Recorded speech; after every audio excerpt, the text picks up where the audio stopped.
te va, Eduardo? Buen día. Buen día, Juan, ¿cómo estás? Bien, ¿arranco por afuera o querés arrancar por adentro? No, vamos por afuera. Vamos por afuera, ¿no? Sí, sí, sí. Ganó el no en Grecia. El ni. ¿El ni? ¿Por qué el Y ni? primero hay que entender qué es lo que estaba en juego. A ver. Ahí no está en juego la salida del euro. Es decir, no está en juego la Unión Europea comandada por Alemania. Sí. Y eso no es lo que quiere Tsipras ni es lo que quiere Syriza. Lo que se preguntó es si se quería plan de ajuste, que es otra cosa. Sí. Obviamente resulta bastante difícil de creer que la gente masivamente va a votar un plan de ajuste, sobre todo cuando te hacen la pregunta del estilo de ¿cree que te bajan el sueldo? Es raro, sería raro que votaran a favor. Lo que es raro es que el 40% votó sí, más o menos. Dicho de otra manera, hay una situación extraña en Francia. Hay un porcentaje muy grande de la población que está de acuerdo con la política de ajuste alemana, o algo parecido. Por otro lado, la idea de que Grecia va a salir del euro, aparentemente por las encuestas, es negada por el 70% de la población. Con lo cual no hay que relativizarlo. Fíjate además que inmediatamente conocido el resultado renunció el ministro de Finanzas. El ministro de Finanzas aparentemente representaba el ala más dura de la negociación y ya se le había pedido a Tsipras si podía cambiar el negociador, digamos. Y parece que la renuncia tiene que ver con esto, es decir, Tsipras lo que consigue con esto es un apoyo para rechazar el plan de ajuste de su forma más grave, pero ir a alguna negociación. Y esa negociación presupone que Grecia se queda en el euro, pero que por lo tanto algún tipo de plan de ajuste medianamente sostenido va a tener que llevarse a cabo. Con lo cual esto no es un no en el sentido de no al corazón del problema, es un ni. Siempre es bueno que la gente, cuando le preguntan de manera tan directa, ¿querés que te perjudiquen? Diga no, porque si no estaríamos en un mundo de gente idiota o extremadamente derrotada. Pero tampoco se trata de un triunfo del poder popular. Vamos por ahí. Pero vamos a una situación concreta. ¿El proceso griego es un proceso revolucionario? Ahí hay dos cosas. Digo, para tomar en cuenta si efectivamente el pueblo le grita a los cuatro vientos, salgamos del euro y que estalle Europa, o en realidad está diciendo, muchachos, cuidémonos un poco nosotros. Probablemente diga más lo segundo que lo primero, y eso probablemente indique que no hay un proceso revolucionario abierto. Lo que está claro es que lo que ha llegado al poder en Grecia es algo muy parecido a lo que nosotros ya conocemos, una especie de Chávez o de más Kirchner que Chávez, ¿no? O sea, un populismo más modesto que más audaz. Pero lo que está claro es que el problema básico de fondo, como siempre nos gusta decir a nosotros, tiene que ser pensado no en relación a la coyuntura actual, muy aguda, pero que puede resolverse relativamente fácil, sino en el mediano plazo. Hay que entender desde dónde viene este problema. Y este problema viene desde la unidad alemana. La conformación de la unidad alemana, que se sella después de la victoria contra Francia en 1870, la victoria alemana sella la unidad de un Estado-nación que tiene un mercado interno y una industria, una potencia gigantesca, que es Alemania. Durante 100 años Alemania fue un problema. Es decir, desde 1850-60 hasta después de la Segunda Guerra Mundial, Alemania es el problema europeo. ¿Y por qué es el problema europeo? Porque es un capital que amenaza con tragarse a todos. Y eso es el corazón de la Primera Guerra Mundial, es el corazón de la Segunda, y es el corazón de lo que está pasando hoy. El capital alemán tiene una potencia gigantesca, es casi los Estados Unidos de Europa, y en virtud de esa potencia tiende a anexar todos los capitales que tiene alrededor, ya sea por la vía directa o por la vía indirecta. La formación de la Unión Europea, la creación del euro, no es más que el reconocimiento de los capitales más grandes de Europa, básicamente de Francia, de que efectivamente Acá es necesario ir a la alianza con Alemania y es necesario aceptar la dirección de Alemania de esa alianza. ¿Por qué es necesario? Porque el capitalismo tiene una tendencia a concentrarse y a acumularse, es decir, a crecer y a desarrollarse a una escala cada vez mayor. Por lo tanto, necesita mercados cada vez más amplios, por lo tanto necesita menos empresas más grandes, menos empresas más poderosas. Si eso no sucede, los capitales que logran hacer eso son los que se quedan con todos. En la década de los 50, 60 estaba de moda un libro de Jan Servan Schreiber, se llamaba El Desafío Americano. El desafío americano que era básicamente la idea de que un capital de una escala superior había venido a colocarse a la cabeza del mundo, mientras capitales gigantescos pero menores en relación a este se peleaban entre sí y le daban paso a esta nueva potencia. Es decir, Europa, una multitud de capitales enormes, pero de un tamaño menor comparado con Estados Unidos, había estado 50 años enfrascado en su guerra, mientras Estados Unidos se apoderaba del mundo. La única solución a eso, una solución correcta desde el punto de vista capitalista, es alcanzar esa capacidad competitiva que tiene el tamaño del capital americano. Luego, de allí la unidad europea. Y la unidad europea presupone que no podemos destruir a Alemania y que por lo tanto debemos aceptar su dirección. Toda la discusión a partir de ahí es precisamente cuánto Alemania cede para incorporar a quién, de qué manera. Esa es toda la discusión. Lo que sucede es que la situación europea se parece mucho a una especie de Estados Unidos sin un Estado central. Y ese es el déficit y el problema del capital europeo, sobre todo frente a los capitales más concentrados, sobre todo frente a capitales que tienen una fuerte presencia estatal centralizada, los Estados Unidos, Japón, China. El problema es que en Europa todo presupone la discusión con fracciones menores de capital y de clase obrera que tienen estados que los pueden defender. Es decir, no son provincias, no son subestados de un estado nacional, son estados nacionales. Por lo tanto, en Europa todo tarda mucho más tiempo en organizarse. Todo es más lento, todo es más dificultoso y el ordenamiento que el capital necesita se hace cada vez más difícil. ¿Por qué? Porque ninguno de estos estados acepta suicidio. El problema de Grecia es que no puede prescindir del euro, es decir, no puede prescindir de esa economía a la que necesariamente tiene que incorporarse, pero al mismo tiempo no puede sobrevivir con el euro. Esa es la razón por la cual un país como Grecia, que tiene un PBI muy pequeño, adquiere una deuda de 300.000 millones de euros. Esa es la razón por la cual Grecia está en esta situación. No, pero sí, sí, pero no, o como yo acabo de decir, ni. Porque el problema es que los griegos no tienen solución para esto. ¿Y por qué no tienen solución? Primero porque Alemania es Alemania y porque el grueso del capital europeo ya acordó que Alemania es la dirección de esa alianza. Pero por otro lado, porque Grecia es un país inviable. La idea de que el ministro, que Tsipras podía haber sido algo así como Kicillof argentino, es decir, o en todo caso el Labaña argentino, que reorganice la economía en función de no sé qué y no sé cuánto, es una ilusión. La diferencia entre Grecia y la Argentina, que la Argentina tiene la pampa, que la Argentina tiene renta agraria, que la Argentina es un capital de tamaño superior que tiene con qué. Y en de última, Grecia necesita de turismo. Grecia no tiene nada. Grecia es como si vos dijeras la provincia de Santa Cruz, que si le sacás el Calafate no existe. Bueno, pero de última, Santa Cruz tiene petróleo. Hasta ahí, un petróleo berreta, hasta ahí. Básicamente hoy... Recordemos tu raíz santacruceña, digo, porque hay muchos que después se quejan, ¿no? Pues se enojan. No, yo siempre hablo de Santa Cruz para que nadie me diga que soy un porteño, digamos, agrandado. Pero efectivamente, Santa Cruz es Calafate y 4 cosas más, no mucho más. Es cierto, hay una producción petrolera que tiene cierta importancia de cada mercado interno, pero cada mercado mundial no existe.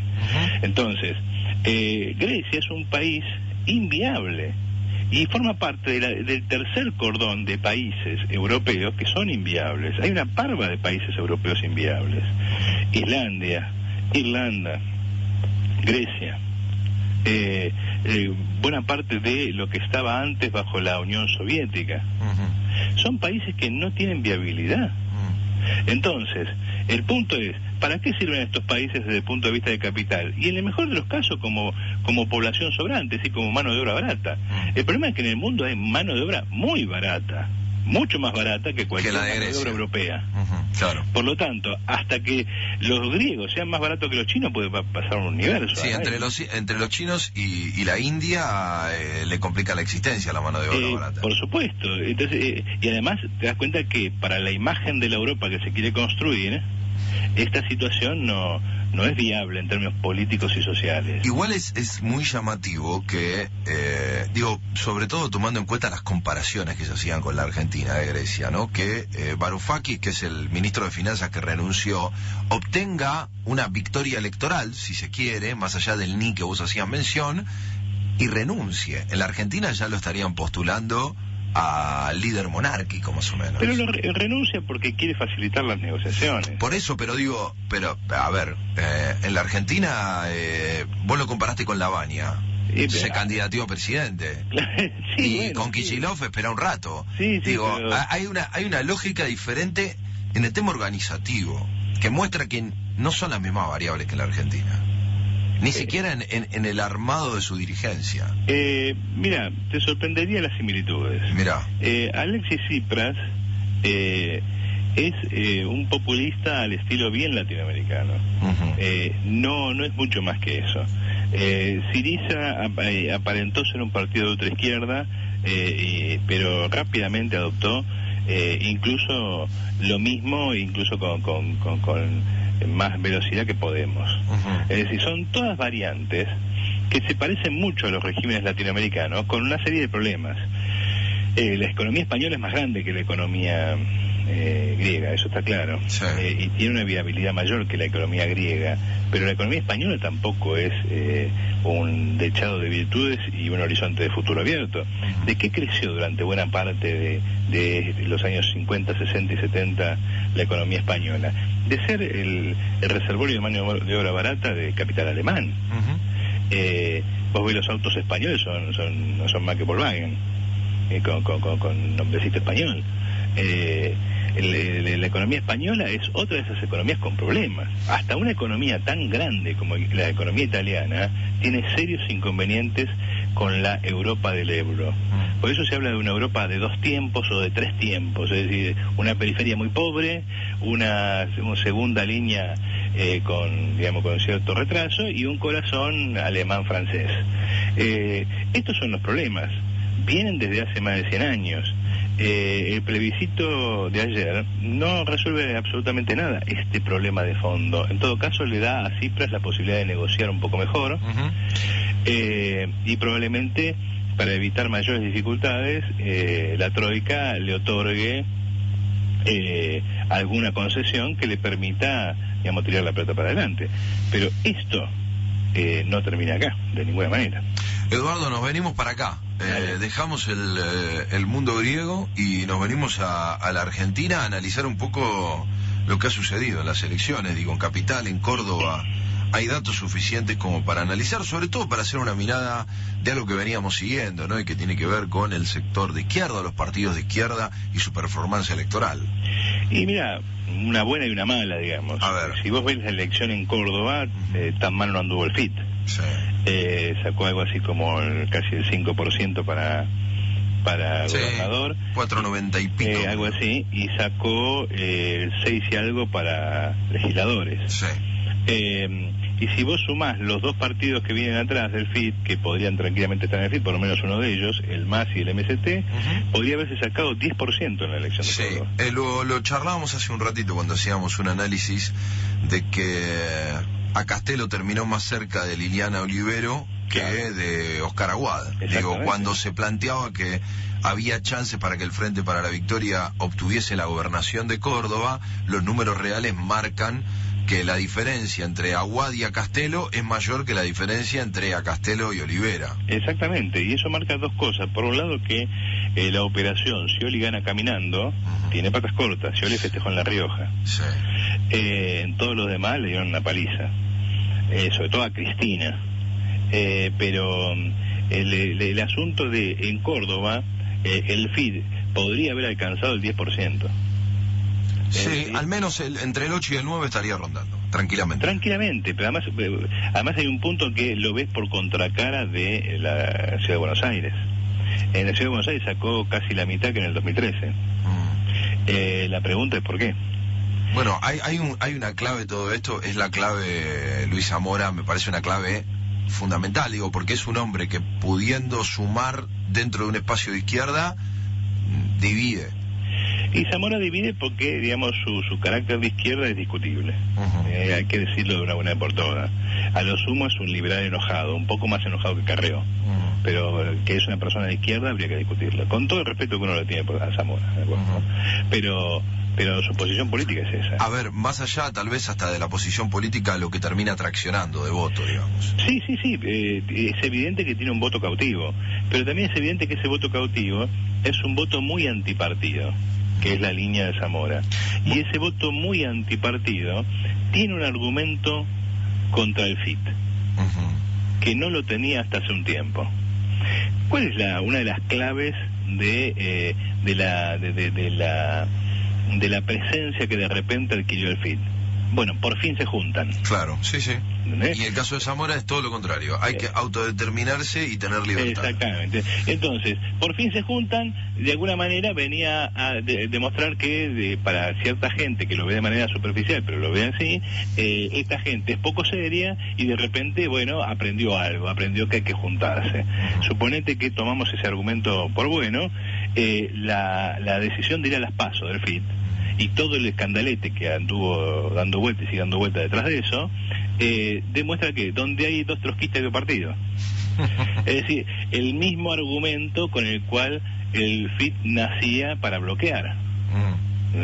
Entonces, frente a eso mucha gente confirma el hecho de que la izquierda no tiene capacidad para intervenir, que la izquierda no tiene vocación de poder. Cuando uno está peleándose con su compañerito de banco y no está prestando atención a lo que sucede fuera de la escuela, es evidente que vos no tenés vocación de poder. Y nadie vota seriamente a alguien que no tiene vocación de poder, porque finalmente, si no llegas al poder, las cosas no se resuelven. Y ¿quiénes pueden dar testimonio? Y pueden dar testimonio los que están ya al borde de la muerte y de la extremodunción, total ya no importa, o quienes están tan bien surtidos en la vida que no necesitan preocuparse por los resultados materiales. Ahora, a ver, te planteo esto porque es clave en el análisis que hace un ratito teníamos la chance de hablar con Patricio del Corro, que se transformó en legislador a partir de la sucesión de la banca Ramal, que además obtiene la banca por 4 años más. Y una de las cosas que le decía es que cuando uno ve el corte de boleta, para aquellos que hacen un análisis ideológico, y te entiendo dentro de ese grupo, es muy difícil explicar que haya sectores que votaron a Recalde y a Ramal, o a Lustó y a Ramal. Es decir, Ramal obtuvo una cantidad de votos superior a la de Bregman y a la de Zamora, traccionando efectivamente a votantes que fueron a las dos minorías. ¿Pero por qué? Por una razón sencilla, porque el poder se juega en otro lado. El poder se juega en el intendente, o mejor dicho, el gobernador de la Ciudad de Buenos Aires. Sí. Y cuando vos pensás en el poder, no votás al FIT, y ese es un problema. Cuando vos querés pensar en alguien honesto, que en la legislatura diga algo que se salga de la norma y que defienda ciertos derechos y que tenga una voz moral, y buscás a alguien que de esa gente que normalmente está en la fila de la izquierda, de gente que no es corrupta, que no tranza, etcétera. Pero cuando vos querés discutir el poder, vos buscas a otro, buscas incluso a un insulso como Lustó, o buscas a un tecnócrata con cara de osito cariñosito como Larreta. Es decir, buscas a gente que realmente maneja el poder. Y entonces la opción que te queda es cortar boleta. Pero ¿eso qué está qué está diciendo? Está diciendo que si el FIT tuviera una perspectiva de poder, ese corte de boleta no se da, porque vos buscás en el FIT una perspectiva de poder. Y yo insistía con una buena y una mala, la elección de Córdoba, la de Buenos Aires. ¿En qué sentido? En el sentido de que si vos vas sumando, la gente pasa el tiempo y se olvida, ¿no? Es como el cuento de Kafka sobre la muralla china, que ya contamos alguna vez. La gente se acostumbra y se olvida de lo que está pasando. Pero hace 3 años estábamos discutiendo si el FIT podía pasar las PASO. Y ahora estamos hablando de una fuerza que se acostumbra a tener un piso cuando le va mal del 3 o el 4%. Pero, a ver, es tan claro, digo, más allá de dónde se juega el poder, lo que hemos hablado de un partido que únicamente tenga como perspectiva la mirada de los trabajadores, ¿es tan claro eso? ¿No hay una lógica de pifiarle a que se pueda dar un voto ideológico? Lo pregunto porque la misma complicación se daba con los compañeros de Córdoba. Hace minutos cuando charlábamos de lo que pasaba en Córdoba, que trataban de analizarlo en perspectiva hacia dónde irían los votos, tanto de Mauricio Macri en la capital como de Schiaretti a nivel nacional. Es decir, me parece que hay una definición ideológica que en algunos sentidos nos juega en contra, hasta nos juega en contra para proponer, que es una clave del oficialismo a nivel nacional, que son la izquierda y que el primer candidato a legislador sea Carlos Tomada. Está claro, ahí el punto que no vamos a discutir es que efectivamente la masa de la población está ideológicamente con el gobierno, está ideológicamente con el peronismo o está ideológicamente en cualquier otro lado. Sí. Pero lo que está claro es que el FIT no ha alcanzado su techo. Y no ha alcanzado su techo en relación a que uno puede decir, bueno, mira, en esta situación en la cual la economía está más o menos bien, la gente no quiere mayores escándalos. Digamos, es una ABC de las ciencias sociales que los grupos que proponen los cambios más radicales normalmente, digamos, toman auge con la crisis. Eso es así, porque hay un momento en el cual la gente se queda sin opciones y dice, bueno, finalmente si todas estas fracasaron, probemos con esta otra.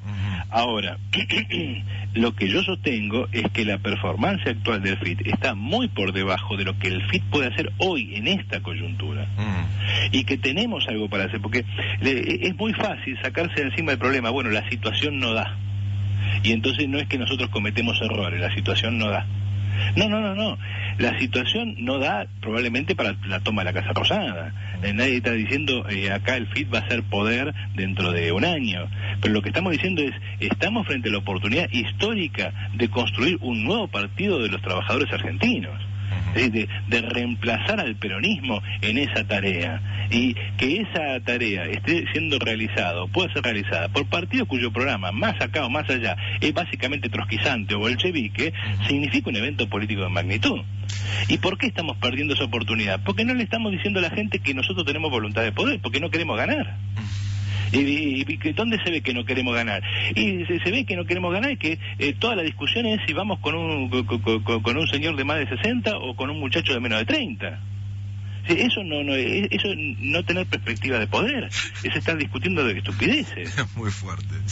Pero escúchame, eso es estar tener un tenedor cuando llueve sopa. Esa es la verdad.